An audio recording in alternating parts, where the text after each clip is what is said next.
Bismillahirrahmanirrahim.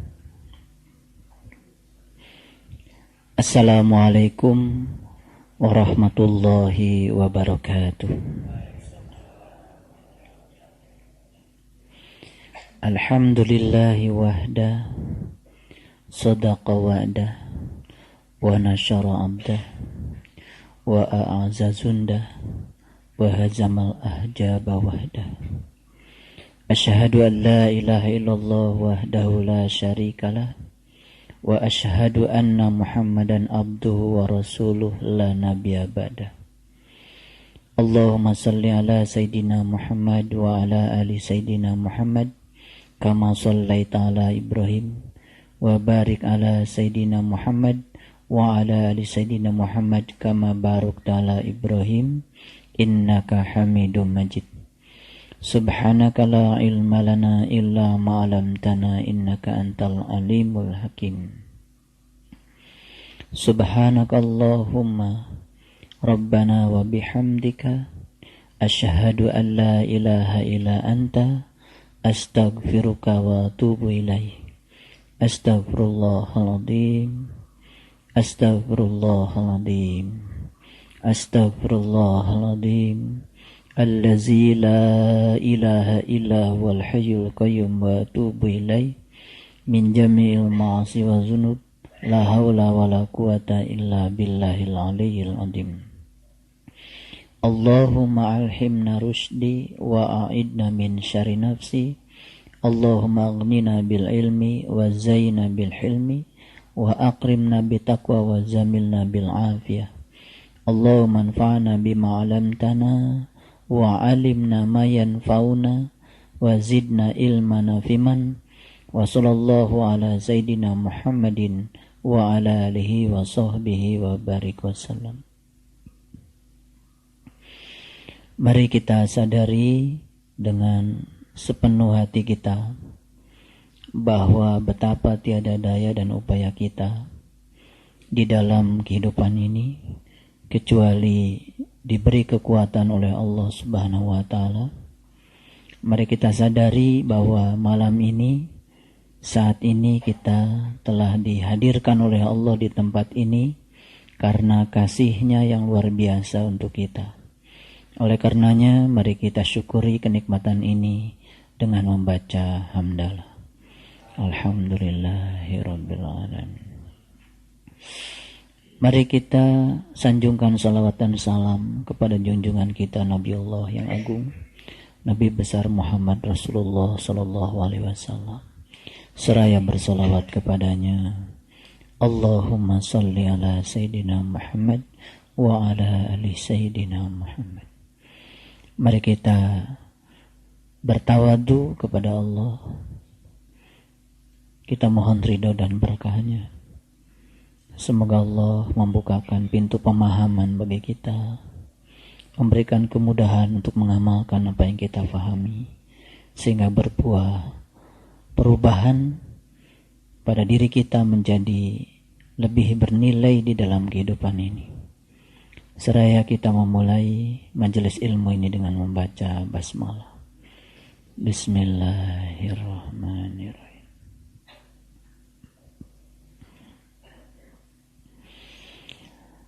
Pada malam yang mulia ini, saya akan mengajak kita untuk melakukan sebuah revolusi berpikir. Saya akan mengajukan beberapa pertanyaan sederhana, dan saya mohon semuanya menjawab pertanyaan-pertanyaan ini dengan kejujuran, sehingga nanti kita akan mendapatkan suatu hikmah yang besar dan kita bisa berhasil melakukan sebuah loncatan pola pikir dari pola pikir yang biasa ke pola pikir yang luar biasa. Ini kaitannya dengan Quran surat Ibrahim ayat yang ke-10 dan selanjutnya. 3 pertanyaan mendasar yang harus dijawab pada permulaan kajian ini. Yang pertama pertanyaannya, kapan saat yang paling penting? Kapan saat yang paling penting? Tidak usah melihat kiri kanan dan dijawab oleh diri sendiri. Kapan saat yang paling penting? Karena kita ngaji sudah cukup lama, jadi sudah saatnya saya memberikan ujian. Tapi tidak perlu dikumpulkan. Pertanyaan yang kedua, siapa yang paling penting? Tentu saja di dalam kehidupan ini. Ya. Jadi pertanyaan yang pertama tadi itu, kapan saat yang paling penting di dalam kehidupan kita masing-masing? Yang kedua pertanyaannya, siapa yang paling penting dalam kehidupan kita masing-masing? Dan pertanyaan yang ketiga adalah, apa yang harus kita lakukan yang paling penting di dalam kehidupan ini? Apa yang harus dilakukan yang paling penting di dalam kehidupan ini? Silakan semuanya menjawab, boleh ditulis jawabannya atau boleh juga ditulis di dalam pikiran saja. Silakan jawabnya yang bagus, pakai hati. Sekali lagi, ini pertanyaan sederhana, tapi saya akan mengajak kita untuk melakukan sebuah loncatan berpikir. Dari hal yang biasa ke hal yang luar biasa. Ini ada kaitannya dengan ayat 10 Quran Surat Ibrahim yang akan kita kaji malam ini. Selanjutnya saya akan menjelaskan jawaban saya. Mohon maaf kalau agak beda dari yang lain, karena memang saya suka beda. Tapi insya Allah semua jawaban yang tadi akan terangkum dalam jawaban saya. Mungkin pernah naik Metro Mini, lalu ada tulisan, hari ini bayar, besok gratis. Pernah itu? Ya. Besok begitu naik lagi, hari ini bayar, besok gratis. Di saat lain naik lagi, hari ini bayar, besok gratis. Bayar terus kan? Oke. Karena gratis itu besok. Jadi maksud saya. Oleh karena itu kalau saya ditanya, kapan saat yang paling penting? Jawabannya adalah saat ini. Makanya saat ini, kalau dalam bahasa Inggris kan the present. Betul ya? Present itu apa artinya? Present. The present. Apa present?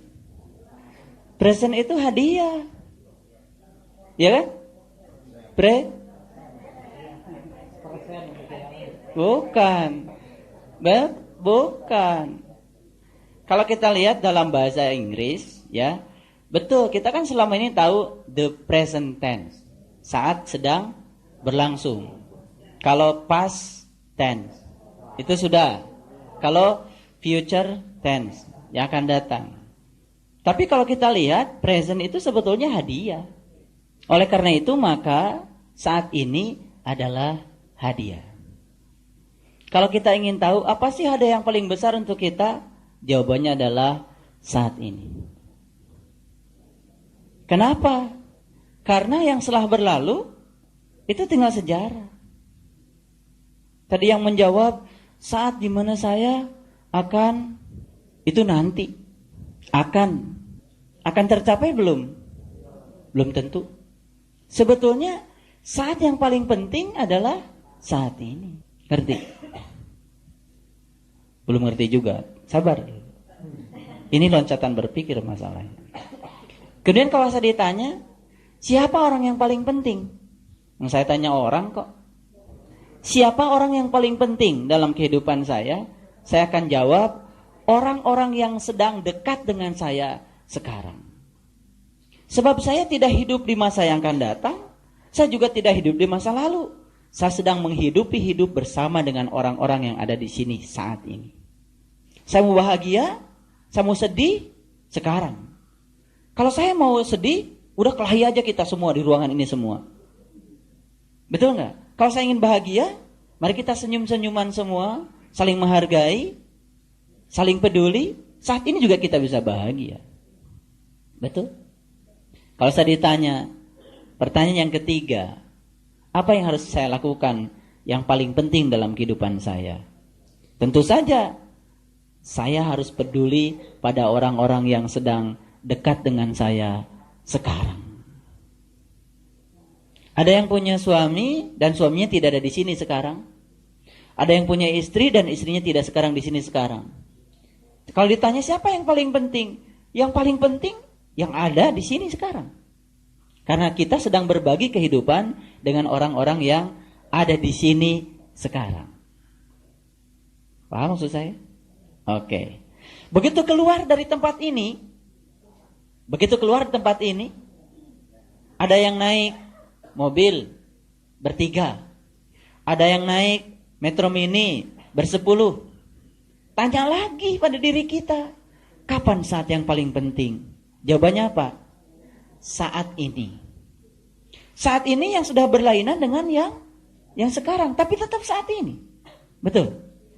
Siapa orang yang paling penting? Orang-orang yang sedang satu mobil dengan saya. Apa yang harus saya lakukan yang paling penting?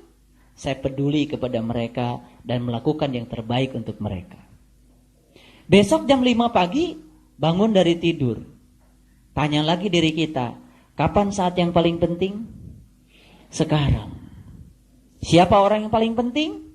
Adalah orang-orang yang sedang dekat dengan saya sekarang. Apa yang harus saya lakukan yang paling penting? Melakukan sesuatu kepada orang-orang yang terdekat dengan saya sekarang. Munculkan pertanyaan ini setiap kapan saja, maka kita akan tahu bahwa saat di mana kita ada itu adalah saat yang paling penting. Akhirnya semua tempat menjadi penting. Semua saat menjadi penting. Betul? Dan semua orang yang sedang dekat dengan kita menjadi orang yang paling penting. Dan akhirnya semua kita akan melakukan hal yang penting dalam hidup kita. Maka kita insya Allah akan menjadi orang yang penting. Ketika bangun dari tidur jam 12 malam, tanya diri kita, kapan saat yang paling penting? Sekarang. Ketika kita memunculkan pertanyaan ini setiap saat, kapan saat yang paling penting? Beranikah kita menyia-nyiakan waktu? Karena semua waktu menjadi waktu yang penting. Kemudian, siapa yang paling penting? Lagi sendiri. Tidak ada siapa-siapa. Dapat tugas dari guru untuk melaksanakan nembah jati malam. Lakukan hal yang paling penting. Karena saat itu kita harus melakukan pelayanan untuk diri kita sendiri. Hal yang paling penting. Baik. Sekali lagi, saya bertanya, kapan saat yang paling penting? Jawabannya apa? Saat ini. Munculkan pertanyaan itu setiap saat, maka setiap saat menjadi penting. Saya tidak ingin pertanyaan ini dimunculkan di sini saja. Tapi keluar dari sini, lagi berdua, berjalan dengan siapa saja, munculkan pertanyaan ini. Kapan saat yang paling penting? Sekarang. Sebab kita sedang menghidupi kehidupan saat itu. Yang akan datang, belum tentu kita bisa sampai ke sana. Yang telah berlalu, itu juga tinggal sejarah. Maka sesungguhnya, itulah janji Allah, itulah sumpahnya Allah. Maka Allah bersumpah, demi waktu, sesungguhnya manusia itu berada dalam kerugian. Siapa yang rugi? Orang-orang yang tidak pernah mengetahui bahwa saat itu adalah saat yang paling penting. Apakah jawaban yang tadi terangkum di dalam jawaban itu? Terangkum. Saat dimana ayahanda sedang menemuinya. Itu saat yang paling penting. Kapan itu terjadi? Saat ini. Saat ini yang lain. Betul? Jadi saat ini. Jadikan semua adalah saat ini. Makanya ilmu yang ada di Metro Mini itu luar biasa. Hari ini bayar, besok gratis. Begitu baca lagi, hari ini bayar, besok gratis. Kapan kita gratis? Karena akhirnya semuanya bayar. Ya. Makanya supir Metro Mini itu kan bakal duluan masuk surga. Karena telah begitu dia nyetir, itu membuat orang semuanya istighfar, kemudian baca kalimat thayyibah gitu kan. Mungkin la ilaha illallah, mungkin subhanallah. Ya. Beda kalau supir BMW. Malah tidur kan penumpangnya. Ya. Iya, makanya kalau ingin banyak istighfar itu naik Metro Mini. Astagfirullah. Ya kan? Banyak ngerem. Subhanallah. Baik, saya akan teruskan. Jadi sebetulnya tujuan saya memunculkan pertanyaan ini untuk membuat agar setiap saat menjadi penting. Kapanpun kita bersama siapa, dia menjadi orang yang paling penting. Kapanpun, dimanapun, dengan siapapun, kita akan selalu melakukan tindakan yang paling penting untuk mereka. Memberikan pelayanan, kemudian kita memberikan senyum, membahagiakan mereka, di situ letaknya kebahagiaan. Sampai di sini bisa memahami. Baik. Bagaimana supaya kita setiap saat itu bisa menjawab 3 pertanyaan tadi? Kapan saat yang paling penting, siapa yang paling penting, dan apa yang harus kita lakukan yang paling penting. Maka setidak-tidaknya kita harus punya 4 bekalnya. Bekal yang pertama adalah, atau boleh dikatakan bukan bekal ya, tapi kalau seseorang itu selalu memunculkan 3 pertanyaan penting di dalam dirinya, maka akan muncul yang pertama adalah selalu merasa berkecukupan setiap saat. Baik, saya mau tanya sekarang. Ada yang suka masuk angin? Ada. Kapan terjadi itu?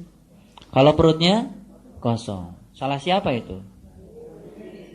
Masuk anginnya sekali, 2 kali, 10 kali, 100 kali.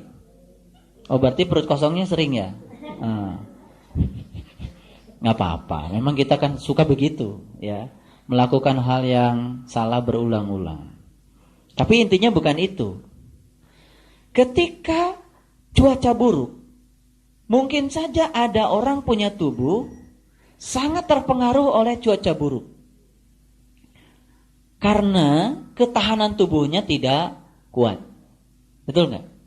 Ketika ketahanan tubuhnya tidak kuat, maka dia menjadi rentan terhadap penyakit.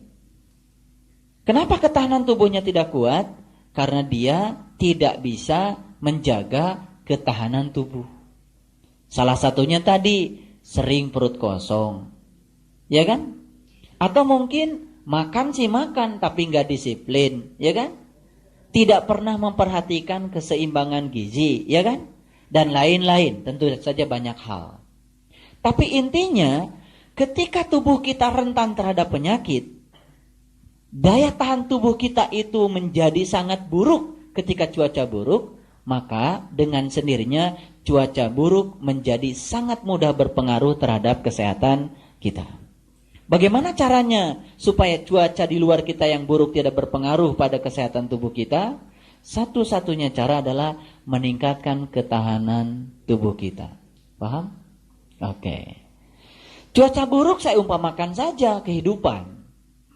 Di luar kita itu tidak selalu baik kehidupan. Tidak selalu positif kehidupan. Tidak selalu menyenangkan kehidupan. Dan tidak selalu kehidupan itu memberikan apa yang kita ingin.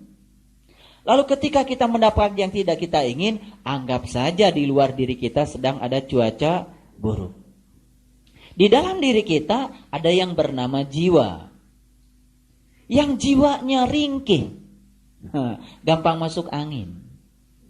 Otomatis ketika di luar dirinya ada sesuatu yang buruk, dalam tanda kutip yang ada di pikiran dia saja buruk. Sebetulnya baik buruk itu tidak pernah ada di semesta ini. Yang ada adalah peristiwa. Yang mengklasifikasi baik buruk kan pikiran kita. Otomatis jiwa kita akan rentan terhadap penyakit. Penyakit jiwa tentu saja. Betul? Oke.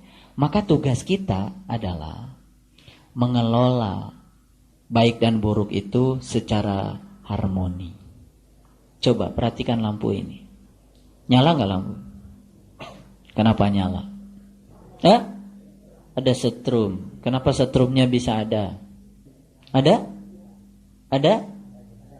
Ada generatornya. Generator itu menghasilkan positif dan negatif. Betul?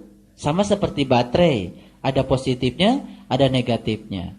Kalau baterai positif saja, nyala nggak lampu? Kalau baterai negatif saja, nyala nggak lampu? Ya enggak.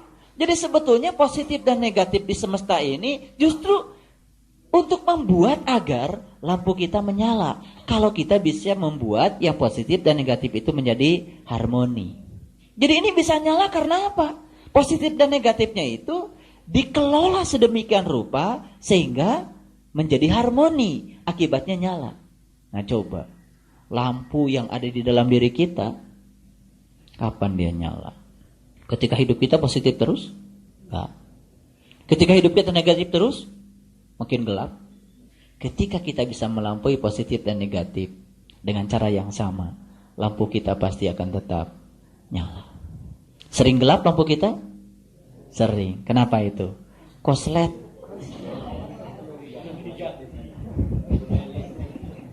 Koslet. Negatif doang gitu ya. Nah, jadi makanya itu. Jadi sebetulnya kita itu tidak perlu kaget kalau dalam hidup ada positif dan ada negatif. Sebab itu bisa membuat lampu kita menjadi nyala. Sabar kita itu bisa menjadi naik kalau ada ujian. Kekuatan kita menjadi kuat kalau ada ujian. Jadi sebetulnya itu untuk menaikkan tegangan kita. Kalau tegangannya tinggi kan lampu nyalanya juga jadi bagus. Betul enggak?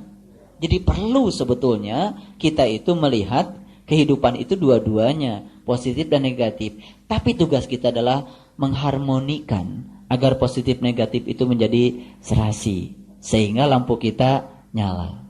Nah, saya ingin menyampaikan selamat yang lampunya semakin hari semakin nyala. Walaupun ujiannya juga semakin luar biasa. Itu sudah tegangan tinggi itu. Ada yang begitu di sini? Saya kira ada. Saya ingin menyampaikan selamat. Saya bisa lihat yang lampunya sudah nyala itu kelihatan. Senyumnya juga nyala. Kelihatan. Ketawanya juga bahagia, ikhlas. Ya, tidak 2 senti kiri, 2 senti kanan. Pokoknya apa adanya. Ikhlas.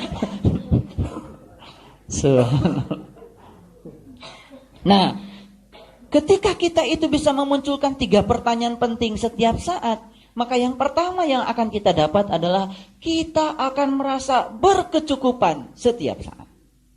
Kapan nih kita bisa merasa berkecukupan?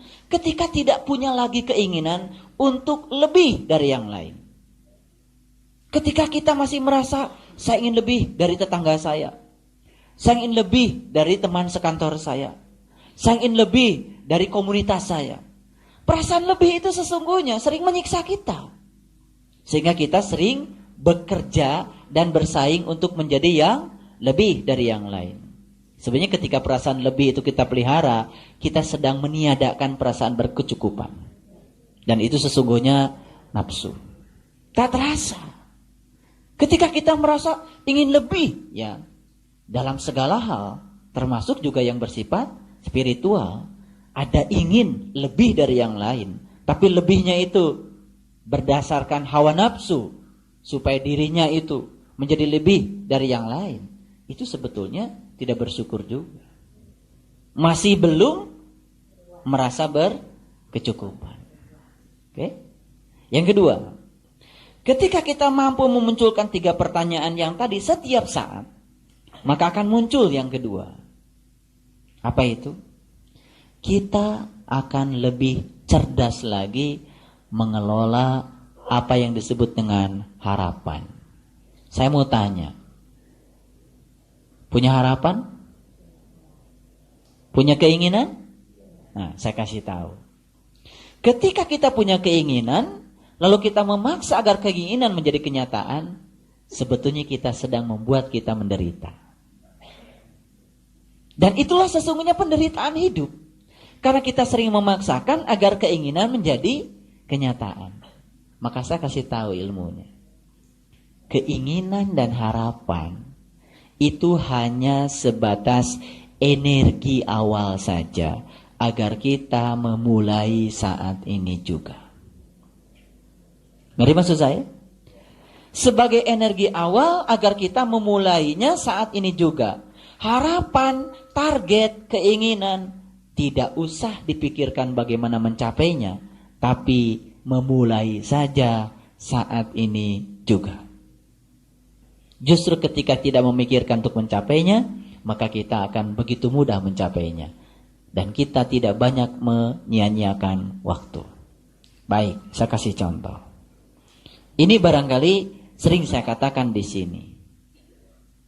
Tengoklah jarum jam yang kurus itu. Jarum jam. Yang kurus, kecil. Kemudian suatu saat jarum jam itu ditanya sama pemilik jam. Jarum jam, mau nggak kau berdetak 86.400 kali dalam sehari? Jarum jamnya ini pernah belajar matematika. 86.400 itu banyak atau sedikit? Banyak. Lalu jarum jam mengatakan, gak sanggup dong. Masa saya harus berdetak sebanyak itu, sudah kurus seperti ini? Ya sudah, kata pemilik jam, kalau kamu gak mau, gimana kalau 3.600 kali saja setiap jam? Wah, berat. Masih gak mau? Ya sudah, kalau kamu gak mau, gimana kalau kamu berdetak 60 kali saja dalam 1 menit? Wah, banyak. Sudah, kata pemilik jam, bagaimana kalau kamu berdetak 1 kali saja dalam 1 detik? Wah, setuju. 1 kali saja 1 detik. Langsung, oke. Padahal dalam 1 menit dia berdetak 60 kali. 1 jam dia berdetak 3.600 kali. 1 hari dia berdetak 3.600 kali 24. 86.400 kali. Bayangkan dalam 1 bulan, bayangkan dalam 1 tahun, 5 tahun jamnya belum ganti-ganti. Dia sudah berdetak berapa juta kali. Dan dia tidak pernah memikirkan yang jutaan. Dia tidak memikirkan yang ribuan. Dia cuma memikirkan, saya berdetak sekali saja 1 detik. Enteng kan? Jadi kalau dikasih istiqomah 9 bulan 10 hari, gak usah dipikirkan. Bangun saja tiap malam. Makanya kalau saya bilang tadi, kapan saat yang paling penting? Ya saat ini. Ketika kita memikirkan saat ini, gak usah memikirkan jauh-jauh ke depan. Yang depan itu bergantung apa yang kita lakukan saat ini. Kita telah menghargai saat ini sebagai waktu yang paling penting.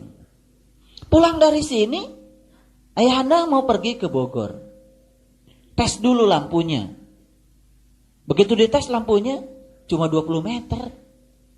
Padahal jarak Jakarta-Bogor, berapa ya? 60 kilometer. Ya sudah, kalau gitu kita beli lampu dulu. Yang bisa nyenter dari Jakarta sampai ke Bogor. Gitu. Buang-buang energi. Nanti akinya juga bukan 12 volt. Harus 120.000 volt. Ngerti nggak? Biarkan saja 20 meter. Kan mobilnya jalan. 20 meter begitunya, 20 meter juga. Jalan lagi 20 meter juga. Gak usah mikirkan bagaimana kita bisa melihat Bogor dari sini. Ntar juga kelihatan. Ini maksud saya. Nah, kita itu sering memberatkan hati, memikirkan hari esok yang enggak-enggak, tapi enggak ngejalanin sepenuh hati apa yang saat ini. Makanya kalau ditanya kapan saat yang paling penting? Saat ini. Fokus pada apa yang ada saat ini. Lakukan yang terbaik saat ini. Di depan itu bergantung apa yang dilakukan saat ini. Saya katakan ini adalah revolusi berpikir. Karena kita selama ini sering menjadi berat menghadapi hidup karena kita terlalu memikirkan hari esok yang enggak. Kadang-kadang lihat anak-anak kecil-kecil, ada yang katakan sama saya, aduh Pak, kalau saya mati besok anak saya masih kecil. Nah, itu sama dengan harus punya lampu yang bisa nyenter dari Jakarta ke Bogor. Ya kalau kamu mau mati ya mati aja. Lah itu soal anak apa ya? Allah kasih mati berarti sudah itu yang terbaik bagi dia. Nanti ada jalannya. Pasti akan diberi jalan oleh Allah. Banyak juga di antara kita ya yang sudah tinggalkan ibu bapaknya sejak kecil mati, hidup juga sampai sekarang. Betul enggak? Jadi maksud saya, kenapa kita tidak fokus pada saat ini saja? Bersama dengan orang-orang yang sedang ada dekat dengan kita saat ini. Dan lakukan yang terbaik pada mereka. Sesungguhnya kita sedang hidup tidak bersama siapa-siapa. Tapi sedang hidup bersama dengan orang-orang yang sedang dekat dengan kita. Maka semua orang yang ada di ruangan ini adalah orang-orang yang paling penting bagi saya saat ini. Nanti saya pindah ruang kemana? Mereka yang paling penting bagi saya. Tadi saya habis ceramah di Fatmawati. Mereka adalah orang-orang yang paling penting bagi saya. Dan pertanyaan ini tidak boleh berhenti. Harus berulang-ulang. Dimanapun, kapanpun, munculkan pertanyaan ini. Karena ini adalah pertanyaan yang paling penting. Oke. Jadi yang kedua, apa tadi? Kita akan lebih cerdas dalam mengelola harapan. Harapan hanya dibatasi sebatas sumber energi awal agar kita memulainya saat ini. Harapan bukan untuk dicapai, tapi agar kita memulainya saat ini. Akan tercapai? Akan tercapai tanpa kita memikirkannya. Begitu lihat Quran, 6.666 ayat. Gak pernah baca. Kalau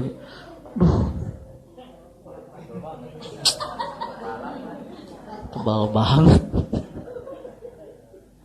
Ini simulasi saja bahwa kita memang suka seperti itu. Tapi datang saja ngaji ke Muda Parsi seminggu sekali. 2 ayat, Ar-Ra'd selesai. 2 ayat, Ibrahim selesai. Nanti begitu sudah lama terkejut, ngaji cuma seminggu sekali, kok udah selesai 30 juz. Rasul itu mengatakan, kebaikan yang sedikit dilakukan terus-menerus. Itulah yang bernama kebaikan. Tapi kalau kita melakukan kebaikan yang banyak tapi cuma sekali, sesungguhnya itu bukan kebaikan. Itu adalah hawa nafsu. Ternyata semuanya menjadi enteng kalau kita hidup di saat ini saja. Fokus pada saat ini dan ternyata ini adalah revolusi berpikir. Kalau semua kita sukses memunculkan 3 pertanyaan penting tadi setiap saat, maka kita akan selalu menghargai orang lain. Tidak mungkin kita berbuat anarkis, tidak mungkin menyakiti orang lain, karena mereka adalah orang-orang yang paling penting. Bagaimana Pak? Ketika saya berada dalam sebuah situasi di mana orang lain menyakiti kita, harap tahu bahwa sesungguhnya ketika orang lain menyakiti kita, sesungguhnya mereka pun sedang menjadi orang-orang penting. Karena mereka sedang menghidupi hidup bersama kita. Dan saat itu, sesakit apapun, itu adalah saat yang paling penting. Oleh karena itu, terhadap mereka yang menyakiti kita, lakukan tindakan yang paling penting. Peduli pada mereka, sayangi mereka. Sesakit apapun tindakan mereka pada kita, maka kita akan menjadi orang yang penting. Paham maksud saya? Kalau memunculkan pertanyaan itu di saat situasi seperti ini, itu biasa. Tapi ketika kita memunculkan pertanyaan itu dalam situasi yang sangat sulit, dan kita tetap seperti saat ini, sebetulnya kita telah mengalami sebuah loncatan spiritual. Jadi ketika nanti mungkin saja di rumah kita, di mana saja, di tempat kita bekerja, tiba-tiba situasi seperti tidak yang kita inginkan. Munculkan pertanyaan itu. Ya Allah, inilah saat yang paling penting. Dan mereka semua orang-orang yang kelihatan seperti menjengkelkan dari hawa nafsu kita, mereka adalah orang-orang yang paling penting. Karena mereka sedang membuat saya menjadi besar. Mereka sedang membuat saya menjadi kuat. Dan mereka sedang membuat saya menjadi lebih baik. Maka lakukanlah tindakan yang paling penting untuk mereka. Menyayangi mereka sesulit apapun. Dan ketika latihan ini sukses, maka di situ kita akan mengalami sebuah loncatan spiritual. Dalam sesaat kita akan menjadi yang luar biasa dari yang biasa. Yang ketiga, ketika kita mampu memunculkan 3 pertanyaan yang tadi, maka kita akan mendapatkan yang ketiga. Apa itu yang ketiga? Saya kasih tahu. Yang ketiga, bahagia itu ada dalam perjalanan. Mengerti? Bahagia itu ada dalam perjalanan. Anggap saja hidup kita itu seperti kita berdharma wisata. Kita mau pergi ke Anyer. Tidak usah nunggu sampai Anyer kita bahagia. Ada makanan, makan. Bisa nyanyi, nyanyi. Yang bisa sedikit lelucon. Kalau leluconnya membuat orang lain menjadi segar dan tidak ngantuk, tidak masalah. Karena bahagia dalam perjalanan. Nah, selama ini kita selalu berangan-angan, nanti kalau rumah saya sudah jadi, saya pasti tenang. Kenapa kita tidak bahagia saat rumah belum jadi? Bersama dengan orang-orang yang sedang ngaduk, bersama dengan orang-orang yang sedang nembok, kita bisa berbagi dengan mereka. Kenapa tidak itu? Kita itu sering membatasi bahagia. Karena apa? Karena bahagia itu kalau saya umpamakan seperti lampu. Ada saklarnya. Lampu ini mau nyala atau mau padam tergantung saklarnya. Betul nggak? Betul nggak? Saklarnya di-on-kan, lampunya nyala. Saklarnya di-off-kan, lampunya padam. Itu artinya apa? Bahagia dan sedih itu sebetulnya pilihan kita. Nah, kenapa kita sering sedih? Karena saklarnya itu nggak jelas ditaruh di mana. Kenapa ibu sedih? Habis dia pak. Dia marah-marah sama saya. Nah, saklar kita ada pada siapa? Pada dia. Kita sering memaksa orang lain agar seperti yang kita pikir. Kesalahan besar. Sekarang saya akan mengajak semua, malam ini juga, saklar bahagia pindahkan dalam diri kita. Yang lebih repot lagi, saklarnya itu gak jelas naruhnya di mana. Ada yang saklarnya dibawa orang. Saklar saya ditaruh di suami saya, Pak. Suaminya kemana? Entah kemana. Akhirnya nunggu suami datang untuk bahagia. Ya Allah, gak cerdas itu. Udah saja gak ada nyanyi-nyanyi gitu. Iya kan, karaokean, itu kan baca Quran. Subhanallah. Jadi kuncinya bahagia itu saklarnya harus diletakkan di mana? Pokoknya jangan ditaruh di orang. Kalau ditaruh di orang itu susah mijitnya. Ya, kalau ditaruh di sini kapan saja. Pokoknya wah, emang gue pikirin net bahagia. Jadi saklarnya di kita, gampang. Naruhnya harus di tempat yang gampang mijitnya. Pokoknya apapun, net bahagia. Nah, kita itu sebetulnya sering menitipkan saklarnya di tempat lain. Akhirnya apa? Nunggu orang datang dulu. Dan nunggu orang lain berbuat seperti yang kita ingin. Sebetulnya kita tidak sadar kalau selama ini sering menitipkan kebahagiaan pada orang lain. Jadi karena bahagia dititipkan di orang lain, kita kedapatan apa? Sedih mulu. Sadar gak? Sering kita begitu. Saya ngaji gak tinggi-tinggi, yang enteng-enteng aja lah.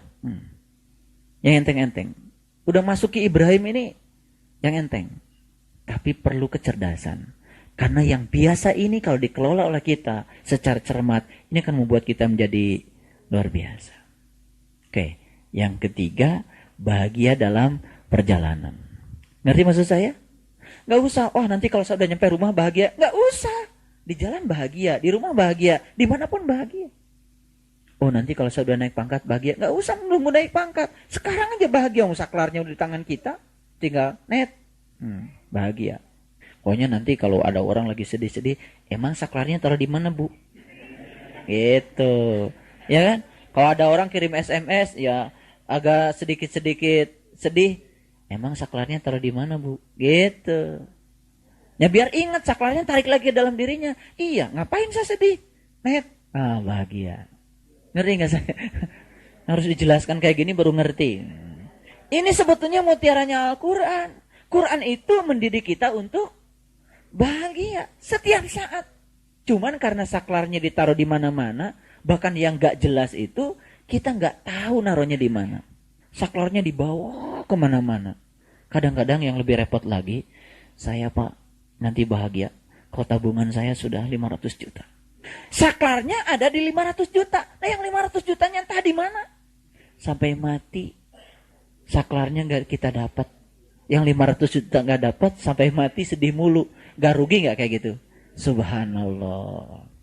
Kasihan deh lo. Ngerti sekarang? Oke. Yang keempat. Ketika kita bisa memunculkan 3 pertanyaan penting yang tadi, akan muncul yang keempat. Kita akan sangat peduli untuk membagi kebahagiaan pada orang-orang yang memerlukan kita. Coba bayangkan kalau setiap saat kita selalu mengerti kalau mereka adalah orang-orang yang penting saat itu bagi kita, maka kita akan selalu melakukan tindakan yang penting untuk mereka. Setuju? Kecil-kecilan sekarang di sini. Saya sedang melakukan tindakan penting buat orang-orang yang paling penting yang sedang menghidupi kehidupan saya saat ini. Dan semua Bapak Ibu yang ada di sini pun sedang melakukan sebuah tindakan penting. Mendengar, menyimak, menulis, mungkin mengapresiasi. Bukankah itu sebuah tindakan penting? Di samping kiri kanan kita ada orang, tidak kita ganggu, biarkan mereka konsen, memberikan keleluasaan pada mereka untuk menikmati pengajian ini. Bukankah kita telah memberikan tindakan yang penting? Mungkin kita tidak menyadari kalau sekarang kita sedang melakukan tindakan penting. Kiri kanan kita hargai, tidak mau kita ganggu, karena kita ingin memberikan tindakan yang paling penting untuk orang-orang yang paling penting yang sedang dekat dengan saya saat ini juga. Jadi ternyata kapanpun dimanapun, akhirnya semua saat dan tempat menjadi saat dan tempat yang sangat-sangat penting. Maka kita tidak akan pernah kehilangan kesempatan untuk berbuat baik setiap saat karena kita menyadarinya. Subhanallah. Saya ingin tanya, 3 pertanyaan yang tadi terasa sekarang? Terasa? Oke. Saya ingin agar apa yang saya munculkan itu bukan sebagai sebuah koleksi pengetahuan, tapi rasakan saat ini juga. Walaupun kita belum memasuki tindakan nyata, tapi kita sudah merasakan. Setidak-tidaknya kita berucap, Subhanallah, betapa selama ini kita sering menyia-nyiakan waktu kita. Padahal semua waktu adalah waktu yang paling penting. Makanya saya mengajak, hiduplah di saat ini. Keluar dari sini saat ini, keluar saat ini, keluar terus saat ini. Dan ketika kita bisa memunculkan itu, Subhanallah, kita telah membuka keran kebahagiaan pada diri kita. Dan kita baru sadar bahwa sesungguhnya yang menutup keran kebahagiaan selama ini kita sendiri. Lalu kita sering mencari alasan karena orang lain tidak berbuat seperti yang kita ingin. Itu artinya kita masih menitipkan saklar kebahagiaan di tangan orang lain. Sekarang bismillahirrahmanirrahim. Tangkap saklar itu sudah ada di dalam diri saya. Kamu mau melakukan apa pada saya, tak akan mengganggu saya. Karena saklar itu sudah ada pada diri saya. Tidak aku letakkan pada dirimu. Dan setiap saat saya akan tetap bahagia. Cerdas? Dahsyat? Sangat dahsyat. Rasakan setelah keluar dari sini, perlahan yang saya kasih tahu, diamalkan, kita akan merasakan hidup kita akan lebih berkualitas. Dalam segala hal. Inilah sebetulnya buahnya ngaji. Buahnya ngaji itu adalah akhlak. Akhlak itu harus diawali dengan pola pikir. Kalau kita mikirnya sudah benar, maka tindakan kita juga akan benar. Inilah bekal yang harus dimunculkan ya kepada kita setiap saat. Pokoknya kapanpun dimanapun pertanyaannya hanya 3. Paham maksud saya? Oke. Sekarang mari kita lihat Quran surat Ibrahim ayat yang ke-10. Itu pemanasannya sudah 1 jam. Berkata Rasul-Rasul mereka, qalat rusuluhum, apakah ada keraguan-raguan terhadap Allah, pencipta langit dan bumi? Dia menyeru kamu untuk memberi ampunan kepadamu dari dosa-dosamu dan menangguhkan ya siksamu sampai masa yang ditentukan. Jadi seorang utusan Allah itu peran utamanya tiada lain adalah membebaskan segala keraguan-raguan yang sering menyelimuti kita. Sebetulnya wujud keraguan-raguan itu diantaranya adalah yang 4 tadi. Itu sebagai perwujudan keraguan-raguan juga. Kita sering merasa tidak berkecukupan. Sebetulnya itu adalah keraguan terhadap apa yang Allah takdirkan untuk kita. Kita tidak percaya kalau apa yang sedang kita alami saat ini, itulah kadar kita. Itulah pilihan yang terbaik dari Allah untuk kita. Kita ragu kepada Allah. Seakan-akan apa yang terjadi sekarang itu bukan yang terbaik untuk kita dari Allah. Lalu kita berangan-angan untuk mencari yang di luar itu. Padahal yang nyata untuk kita yang ada di hadapan mata kita. Sering begitu kita.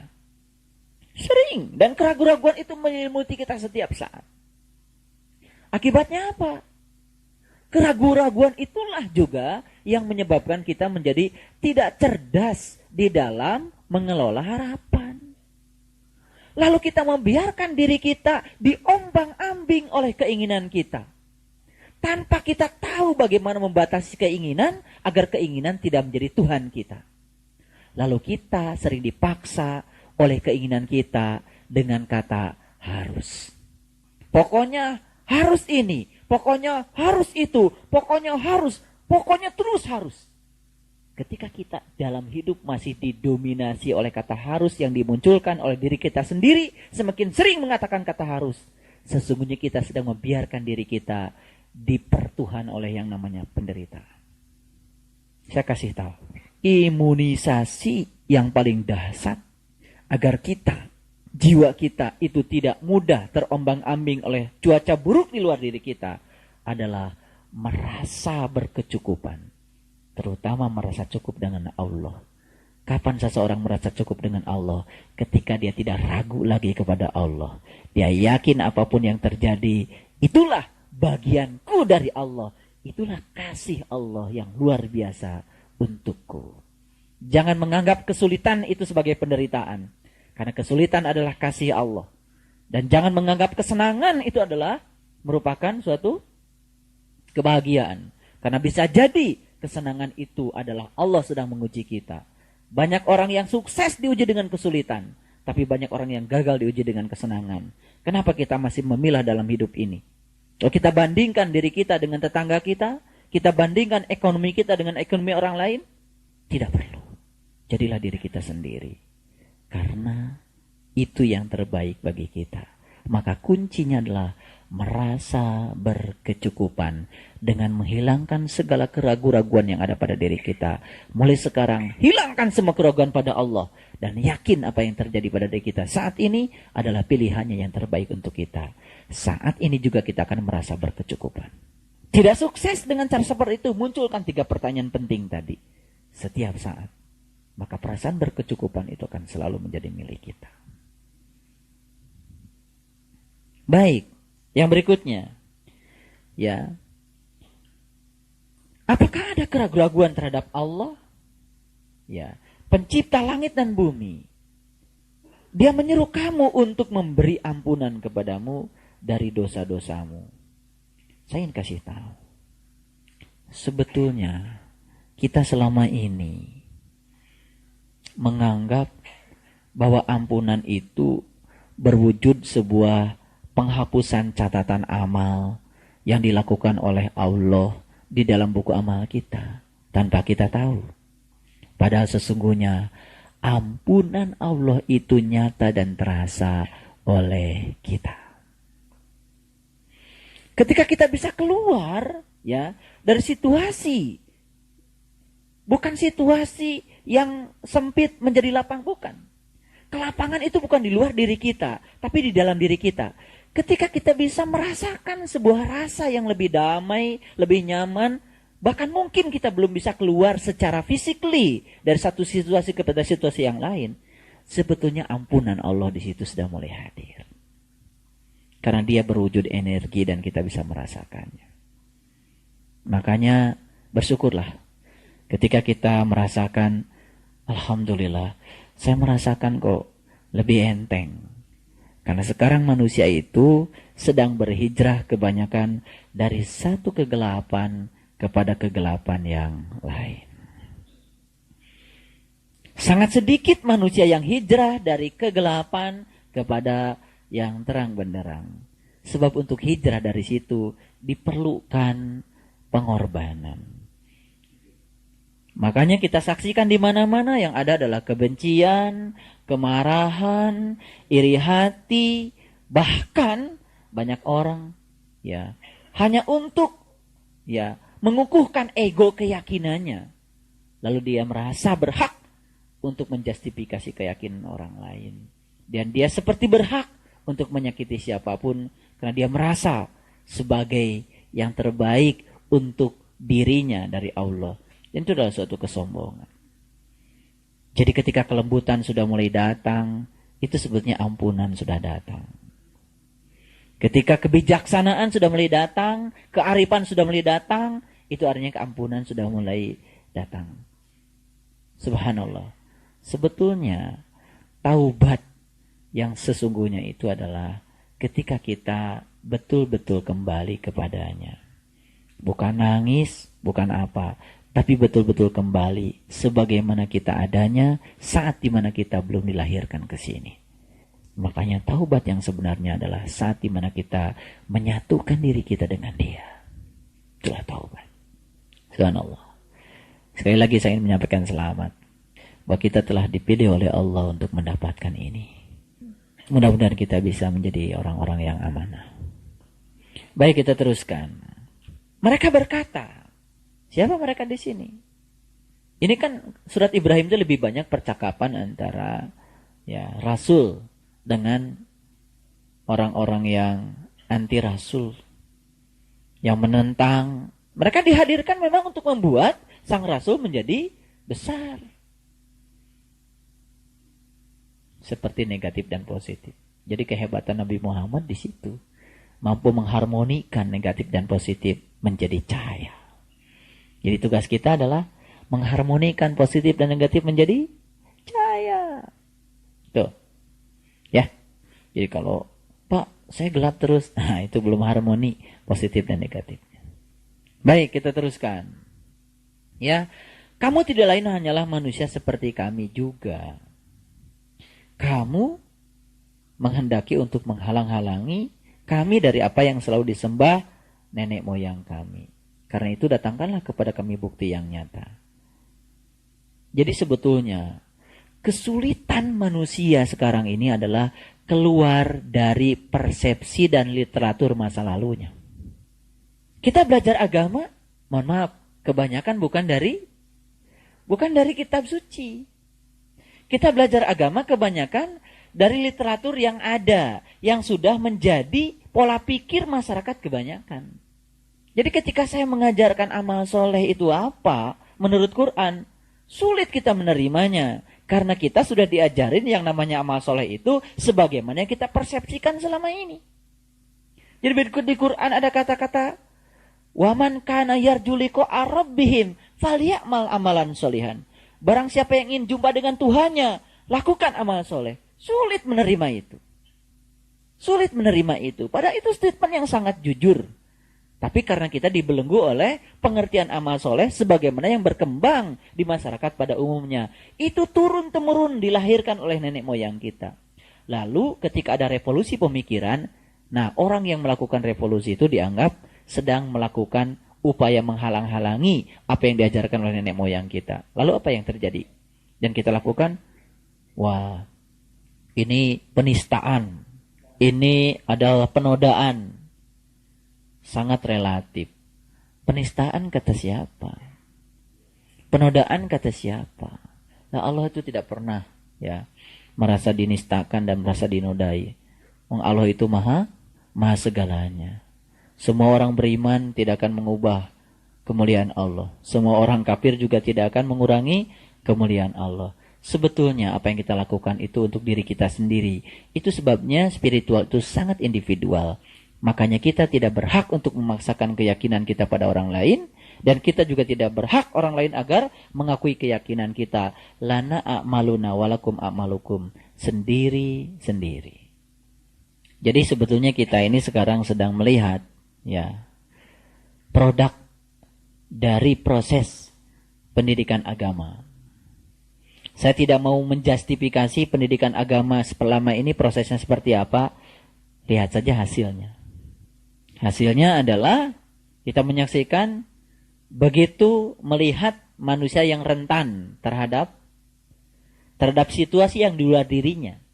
Manusia yang mudah marah, manusia yang mudah bertindak anarkis, itu produk. Dan kita harus jujur sebetulnya produk itu dihasilkan dalam suatu proses. Jadi kalau produknya seperti itu, pertanyaan besar. Proses yang selama ini dijalani seperti apa?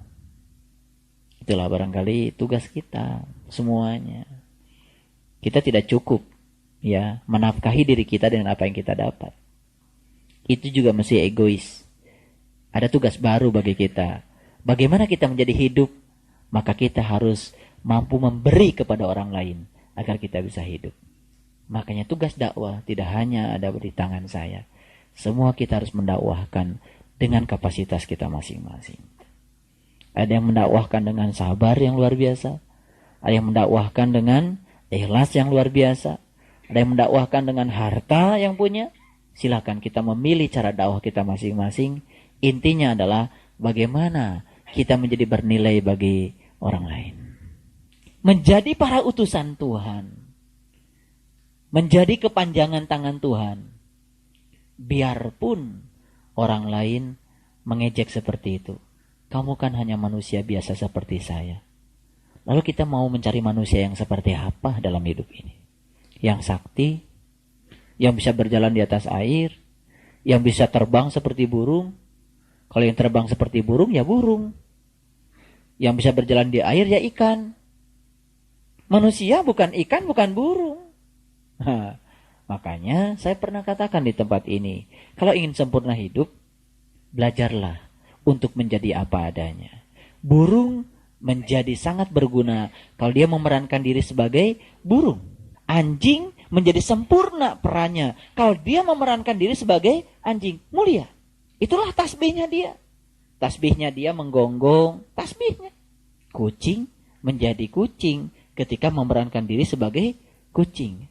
Yang celaka, manusia memerankan diri sebagai kucing, sebagai anjing. Akibatnya apa? Manusia tidak menjadi manusia. Ketika manusia tidak memerankan diri menjadi manusia, disitulah manusia akan turun kemuliaannya di hadapan Allah. Itu yang disebut dengan ulaika kal an'am.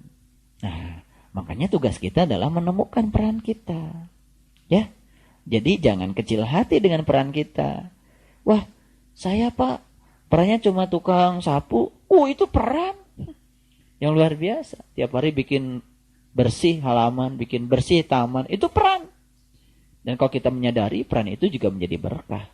Nah, kita itu sering menjadi kecil hati ketika kita tidak merasa berkecukupan dengan peran kita. Padahal sudah jelas Allah mengatakan, la in syakartum la azidannakum. Kalau merasa cukup, aku akan tambah. Jadi ternyata kunci untuk ditambah kenikmatan oleh Allah tuh merasa berkecukupan dulu. Ketika kita ingin lebih, nah kata lebih itulah yang telah membuat kita menjadi menderita. Kalau kita memaksakan diri agar Ya, apa yang kita inginkan menjadi sebuah kenyataan. Itulah kegagalan hidup. Baik, kita teruskan. Ya. Rasul-rasul mereka berkata kepada mereka, kami tidak lain hanyalah manusia seperti kamu. Akan tetapi Allah memberi karunia kepada siapa yang Dia kehendaki di antara hamba-hambanya. Dan tidak patut bagi kami mendatangkan suatu bukti kepada kamu, melainkan dengan izin Allah. Dan hanya kepada Allah sajalah hendaknya orang-orang mukmin bertawakal. Tempo hari saya pernah mengajarkan 10 atau berapa? 10 tips untuk membuat kita menjadi lentur. Ya, untuk menjadi orang yang bertawakal. Bagaimana, sudah dicoba? Subhanallah ya. Iya, kalau kita mencoba itu, yang pertama saja sudah luar biasa. Ya. Selalu membuat gelas kita kosong. Kalau gelasnya kosong terus itu jadi kaya. Karena setiap saat dimanapun akan banyak yang mengisinya. Tapi kalau gelas kita penuh jadi sombong, akhirnya apa? Kita sering melewatkan kesempatan dari orang lain untuk mendapatkan isi. Makanya kalau orang yang gelasnya kosong, orang baik adalah guru kita. Orang buruk pun menjadi guru kita. Makanya setiap saat kita selalu dihadirkan guru-guru kehidupan. Jadi jangan mengira guru kehidupan itu adalah orang yang suka ceramah seperti saya. Tidak. Guru-guru kehidupan adalah siapa saja orang yang dipertemukan dalam kehidupan kita. Mereka adalah guru-guru kehidupan kita. Yang baik, yang buruk, yang jahat, yang lembut. Semua adalah guru-guru kehidupan kita. Kan terserah kita mau memandangnya seperti apa. Betul? Subhanallah. Nah, jadi ya biasanya ya orang-orang yang masih tertutup penglihatan kalbunya itu ya melihat sesuatu itu dahsyatnya itu dari sisi lahirnya saja. Padahal sebenarnya kedahsyatan itu akan terjadi kalau kita membuka sisi lahirnya. Di balik yang lahir itu adalah kedahsyatan. Seperti yang saya katakan tadi. Ya. Ketika kita melihat sisi lahirnya, bahagia itu ketika kita mencapai yang kita ingin. Begitu? Pada sisi batinnya, setiap saat dalam perjalanan mencapai yang kita ingin pun, sebetulnya bagi orang yang cerdas, dia sudah bahagia. Tidak usah menunggu. Ya, kan belum tentu kita sampai mencapainya. Betul nggak? Karena sebetulnya masa depan itu kan masih misteri bagi kita ya. Belum tentu kita hidup sampai mencapai yang kita ingin. Jadi kenapa kita menyanyiakan untuk tidak bahagia saat ini juga? Baik, ayat 12. Mengapa kami tidak akan bertawakal kepada Allah, padahal Dia telah menunjukkan jalan kepada kami. Dan kami sungguh-sungguh akan bersabar terhadap gangguan-gangguan yang kamu lakukan kepada kami. Dan hanya kepada Allah saja orang-orang yang bertawakal itu berserah diri.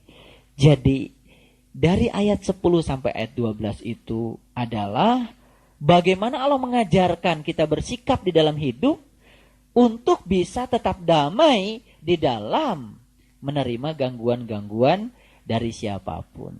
Karena sesungguhnya gangguan itu adalah pupuk bagi kita untuk membuat kita menjadi besar. Dan kami sungguh-sungguh akan bersabar terhadap gangguan-gangguan yang kamu lakukan kepada kami. Inilah janjinya orang yang beriman. Bagaimana kita bersabar terhadap gangguan-gangguan yang dilakukan siapapun kepada kita. Dan kita sebetulnya harus menyadari bahwa sesungguhnya gangguan terbesar itu berawal dari diri kita sendiri. Karena kita sudah sadar bahwa Fir'aun itu ternyata bukan sesuatu yang di luar diri kita.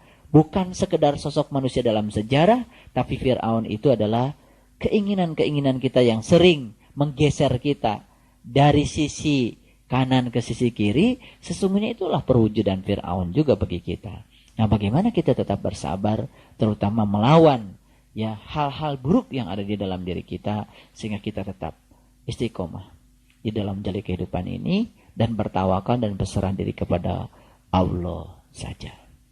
Baik, 3 pertanyaan penting. Yang pertama, kapan saat yang paling penting? Yang kedua, siapa orang yang paling penting? Dan yang ketiga, apa yang harus dilakukan yang paling penting dalam hidup ini? lakukan semua itu setiap saat, maka kita akan menjadi orang yang penting dimanapun, dan setiap orang juga merasa dihargai oleh kehadiran kita.